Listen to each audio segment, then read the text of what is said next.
And just when I thought I had discovered all the classic horror films.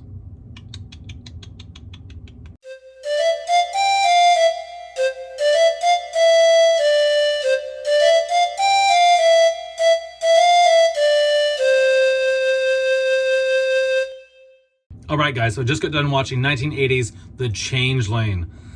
Oh boy, this is a classic for sure, guys. This is a classic for sure. So what's it about? Long story short, George C. Scott plays a Manhattan composer who his wife and child die in a car accident at the beginning.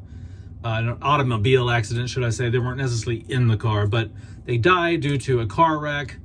4 months later, he's a grieving widow, and he moves out to Seattle to compose and take a staycation in this Victorian home. And while he's there, he's experiencing all these ghostly things, these knockings, the dripping of the faucets, a lot of weird stuff, hearing voices. They even conduct a seance to get in touch with the spirit. The spirit ends up being a crippled young boy who was murdered by his father because his father wanted to get the inheritance that the child was going to receive at the age of 21, but he knew he wouldn't live to 21, and he didn't want the money to go to a charity. So he killed his son, replaced him with an orphan, moved to Europe, came back when the kid was 18, and told everyone that the kid was cured so that the orphan could inherit all the money, and he could also enjoy, the fruits of that inheritance as well. So that is who the ghost is in this movie. It is the ghost of a murdered kid because his dad wanted the inheritance. And now the orphan who got the inheritance, the fake son, he is a U.S. senator. And when George C. Scott approaches him with all this information, he's like, bullshit, my dad's not a murderer. You're a liar. What do you want? How much do you want? I've dealt with wackos like you before. Let me cut a check for you. This is blackmail. And George C. Scott's like, this ain't blackmail, dude. I'm just trying to help you. I'm trying to let you know that this really isn't all yours. You're not really this guy. Your dad was a murderer. You're the beneficiary of a really nasty murder. Okay. And so that is, in a nutshell, The Changeling. What do I like about The Changeling? What I like about The Changeling is the story. What I just went through. The story. Fan-fucking-tastic. This movie had me from beginning to end. I loved this movie. This is the level of class and gravitas I haven't seen in a film. I haven't felt like this watching a horror film since my first time viewing like The Omen or The Exorcist or The Shining. Like to me, this now is, this cracks my top 10 now. I'm kicking Texas Chainsaw Massacre out of the top 10 spot. And this is going in my top 10 now. I was thoroughly impressed with this, guys. I love it. Because for a while I have felt that lately I've been thinking, okay, like I've ran across the best of the best. It sucks when you think the wells run dry and you've seen the best of the best, and there's no more new experiences, no more awesome films to find and discover.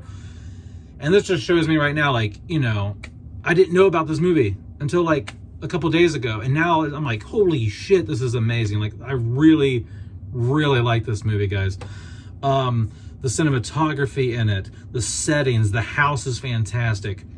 So we got the story, the acting, the settings, the mood and the atmosphere, just oozing mood and atmosphere throughout this. I don't know, man. Like, I don't know if there's something I don't like about The Changeling. It's paced really well. It's only about an hour and 48 minutes.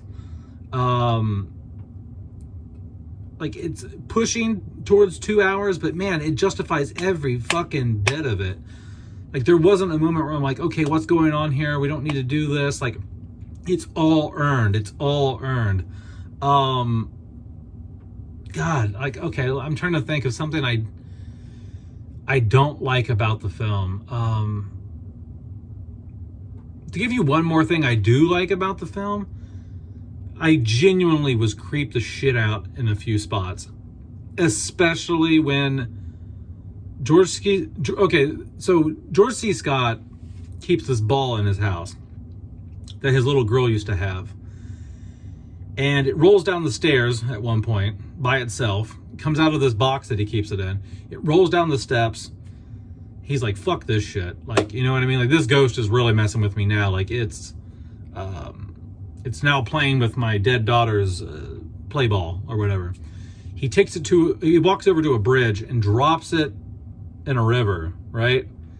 Well, later that night or sometime later on in the film, that ball comes rolling back down the stairs. And I audibly out loud said, what the fuck?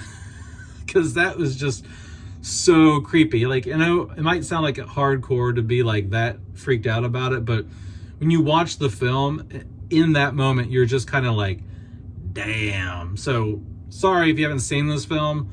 That's a bit of a spoiler in a way, because it's such a good, like, whoa, that's creepy moment. But, damn, it's so effective. There's so many effective, scary parts in this film. Genuinely, like, oh, and it's not over the top. It's not crazy over the top. Supernatural spirits flying around. There's none of that stuff in here. There's no like crazy CGI visuals or animation or nothing like that. All this feels very grounded. So what do I not like about the film?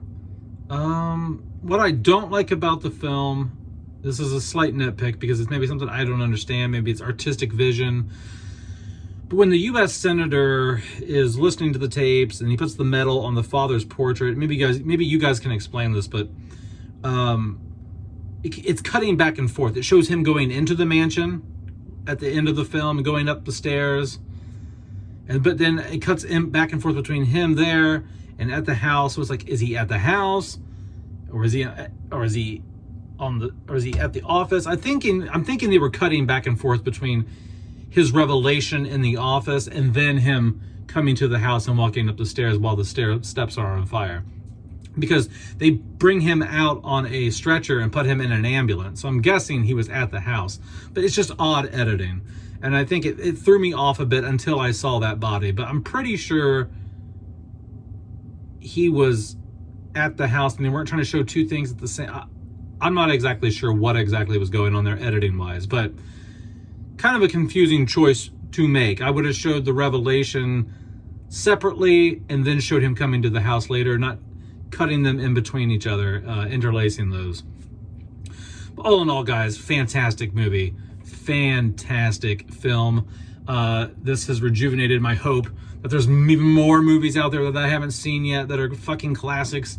I mean, this is just a classy film. You've got horse riding, you got piano playing, you got cocktail parties, you got Victorian homes. I mean, this is a horror film for adults. This is a grown-up, grown-ass horror film that I haven't seen in a long time, okay? Like, this is, in my opinion, Shining, Exorcist, Omen level cinema, okay? Fan-fucking-tastic. Let me know down in the comments below what you guys think about 1980's The Changeling, starring George C. Scott. Have a good one, peasants. Peace out. Bye-bye.